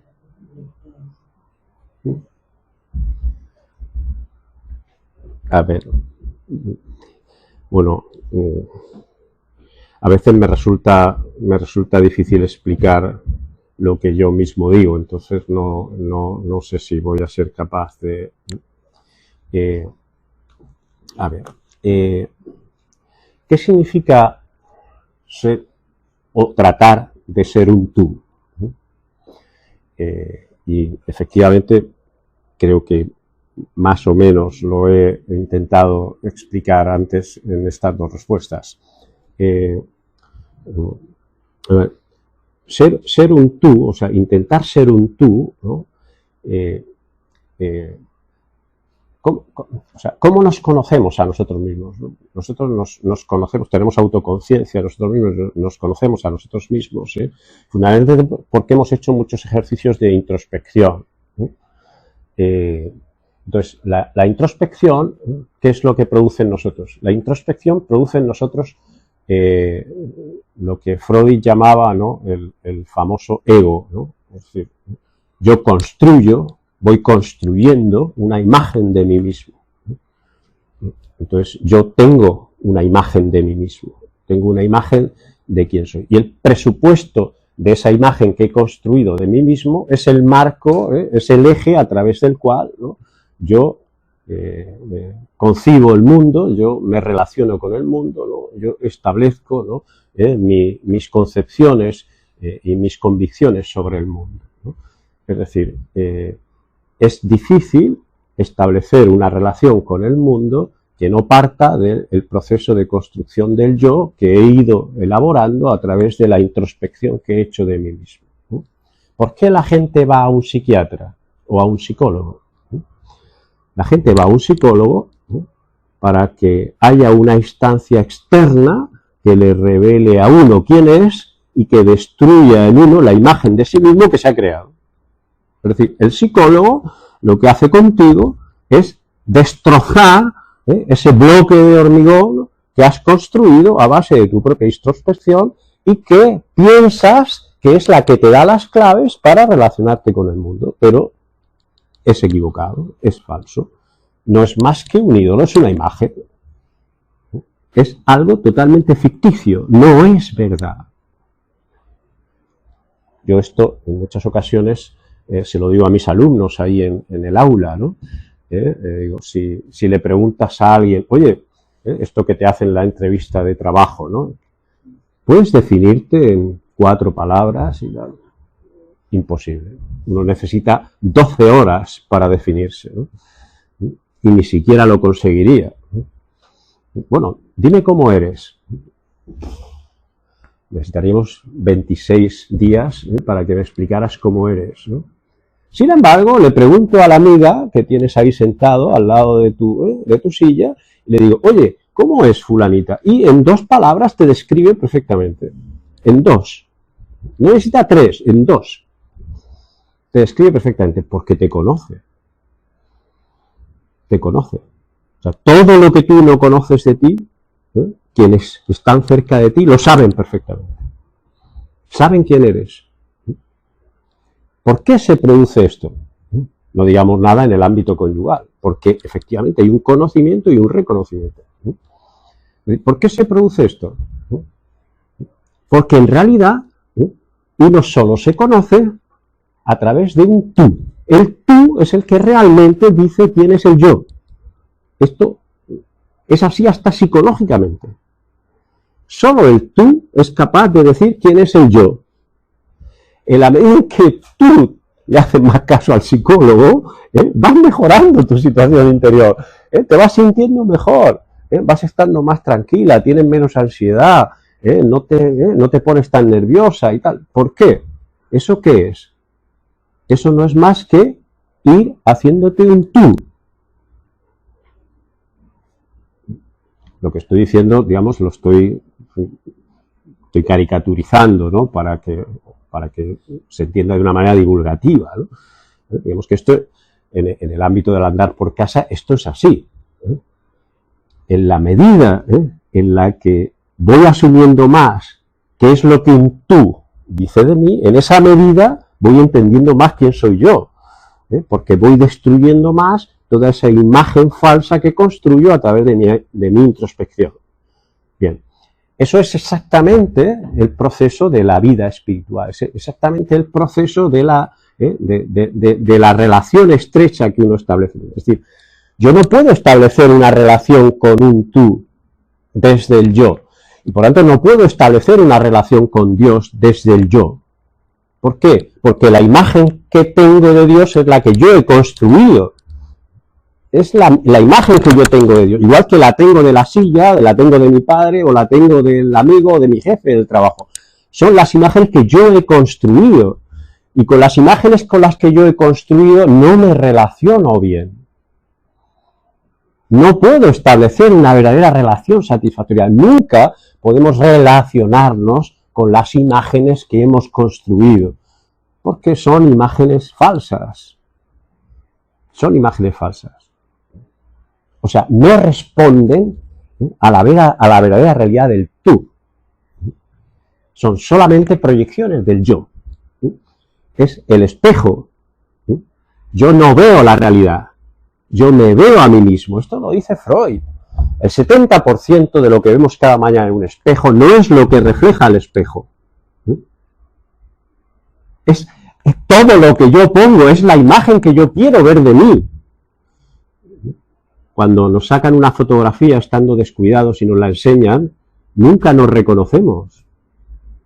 No, rómpela, dicen las mujeres. Bueno, para esto, sacas una foto, imposible, ¿no? Bueno, pero los hombres son peores todavía también.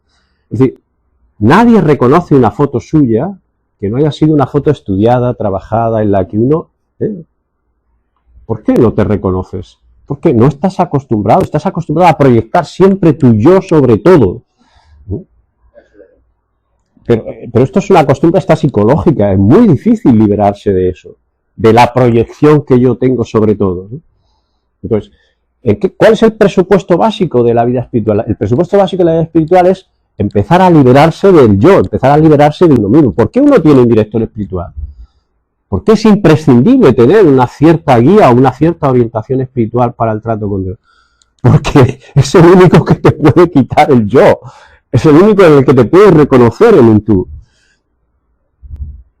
Nunca desde el yo vas a establecer no solo una relación con Dios, sino una relación con nadie.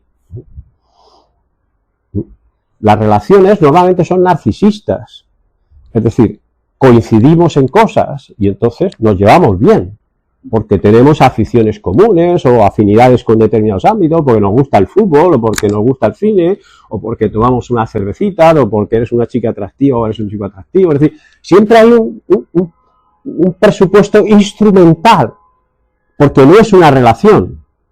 O sea, ahí no hay un tú, hay un yo que se proyecta y por tanto que engorda a través del consumo del otro, de lo que sea del otro, da igual. Pero es siempre un consumo. Claro, yo puedo establecer una relación con una hermana de la Madre Teresa de Calcuta que sea puramente consumística. No, imposible, imposible. Es decir, ¿por qué no tengo nada que hablar con esas personas? Porque no puedo instrumentalizarlas, ¿no? Solo puedo establecer una relación con ellas en clave de éxtasis, en clave de salir, en clave de ofrecer algo, no en clave de conseguir algo, ¿eh? Claro que puede ir a un voluntario, la gente que se va de cooperante para llevarse unas vacaciones en no sé dónde, ¿no? No sé, en Mali y tal, ¿no? Está de cooperante en Mali una semana, estupendo, ¿no? He conocido Mali, mucha gente allí, ¿no? Bien. ¿Sí? No le quito valor, no digo que no hayas hecho. Una cosa es hacer cosas que están bien, otra cosa es otra cosa es ser bueno, ¿no? Es decir, es que eso sea una manifestación de la caridad, ¿no? Es difícil, ¿no? Ahora, si tú te vas a atender allí, ¿no? A enfermos de SIDA o a tuberculosos de última edad, hombre, esto ya necesita mucho más. O sea, no puedes establecer ahí un tipo de relación que sea instrumental en ningún caso. Ahí siempre es el tú lo fundamental. Estás ahí es porque estás en el tú, no estás en el yo. Entonces, yo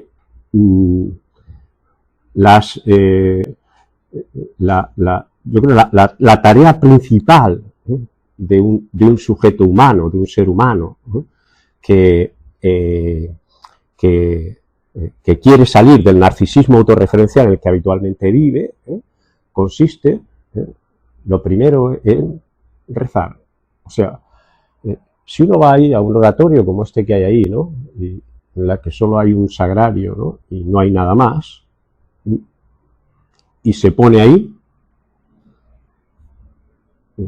no hay un yo. No, vamos, si Si solo hay yo, pues uno dura 30 segundos, ¿no? Y tiene que salir corriendo para mirar TikTok o ver alguna cosa, ¿no? Que entretenga su mente, ¿no? Pero, claro, la oración, ¿no? Es el tú por excelencia, ¿no? No hay nada instrumental ahí. Es el tú.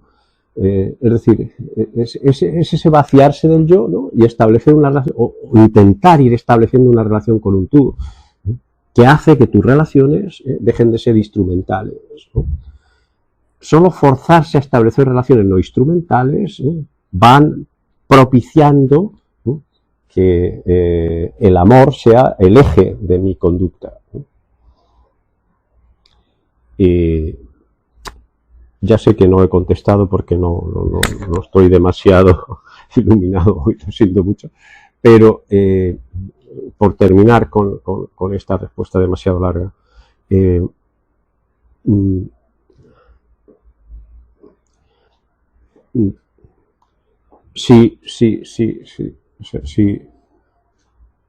si alguna vez has experimentado, ¿no?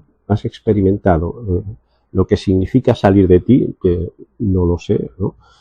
Cuando uno experimenta por primera vez en su vida la realización de un acto que no es instrumental, ojo, o sea, yo creo que hay personas que en toda su vida nunca han hecho nada que no sea instrumental, y me incluyo entre ellos, ¿eh? O sea, hacer algo que no es instrumental es dificilísimo, dificilísimo. Porque normalmente es que quiero decir, es un inconsciente, ¿no? Es algo coherente con nuestra naturaleza. O sea, estamos naturalmente predispuestos a realizar acciones instrumentales que nos benefician de alguna manera, que suponen un consumo, que están en el yo. O sea, es muy difícil realizar un acto no instrumental. Si en algún momento has realizado un acto no instrumental, de pronto, en este terreno del que habla el Papa, ¿no? De pronto tendrás una experiencia totalmente inolvidable en tu vida. Es decir, yo creo que si hay algo que uno no olvida nunca, es el acto no instrumental que realizó en algún momento. Porque es la primera vez que uno salió del yo y se instaló en el tú. Y ya digo, creo que no es una experiencia fácil, y muy probablemente hay muy pocas personas que la tienen. Por lo mismo que dice el Papa, porque el cuerpo, o sea, nuestra realidad corporal ha perdido una gran parte de sus posibilidades, de sus capacidades de expresar amor. Y por tanto, de expresarse por amor, que no es otra manera, que es una manera diferente de decir, ha perdido su capacidad de no establecer relaciones que sean instrumentales. Es decir, ha perdido esa capacidad. Y entonces recuperar esa capacidad es como contracrearse, ¿no? Es como regenerarse, es como recrearse. Y claro, recrearse es como un nuevo parto, y un parto es doloroso, ¿no? Genera un desgaste, ¿no? Y una fricción y un sufrimiento que es como dar a luz a una nueva persona. Y eso, pues, es duro, es duro.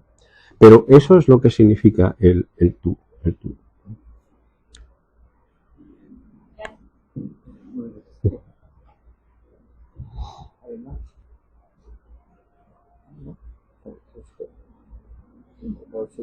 No, bueno, no sé si tú querías. Pero... bueno, no, era... Yo creo que es redundante. Bueno, si es redundante. Bueno, simplemente añadir, era que había leído, es decir, precisamente en el libro que compartimos, de Miguel Bento, sí. Hablaba del amor como una tensión y de la satisfacción como una muerte. Y como la satisfacción del instinto como una muerte, pero, es decir, bueno, eso está comentando a Freud precisamente. Sí, claro. Sí, porque... Claro, es como que el amor es una ambición, pero no es una ambición de satisfacción, una satisfacción que lleva a la muerte o a la relajación, al no ser, ¿no? Sino que es como un crecimiento exponencial, es algo que no cesa, es un poco como incesante, sorprendente, no sé, como una ebullición, no sé. Sí, no, es algo así, ¿no? Y mientras la satisfacción es algo como programático, fijo, decrece, y cuando se muere dices, ¿y qué más? No, no sé, eso es lo que me quedó. He resonado con eso, pero... Bien, has resonado. Bueno, Sí, pues ¿cierro entonces? no, espérate. Ah, vale. Vale, no. Sí. Bueno, ahora sí que termino ya de verdad. Pero, Bueno, pues no vamos a volver a... es que Pablo me ha recordado. Esta dialéctica de la que Freud habla, ¿no? Del eros y el thanatos, ¿no? La tendencia al thanatos, a la tensión hacia la muerte que genera efectivamente la satisfacción. Freud dice que, claro, la satisfacción no es más que una culminación de la libido, y esa culminación de la libido, ¿no? Genera efectivamente, ¿no? Una muerte, ¿no? O sea, genera el que de pronto el sujeto se desactiva. La satisfacción del deseo no genera una culminación, una plenificación de nada, sino al contrario, lo que genera es una desactivación del yo, ¿no? El yo se desactiva, ¿no? En la medida en que toda esa tensión brutal que se ha acumulado en la libido se disuelve, ¿no? Entonces, el deseo nunca plenifica, sino por el contrario, ¿no? El deseo lo que hace es siempre defraudar, por eso necesita un nuevo deseo, ¿no? O sea, el deseo desactiva por completo, ¿no? Pero en fin, esta es, Pablo y yo es que tenemos discusiones así muy filosóficas y no creo que sea el momento de aportarlas aquí. Bien, bueno, entonces creo que ya sí habría que cerrar un poco.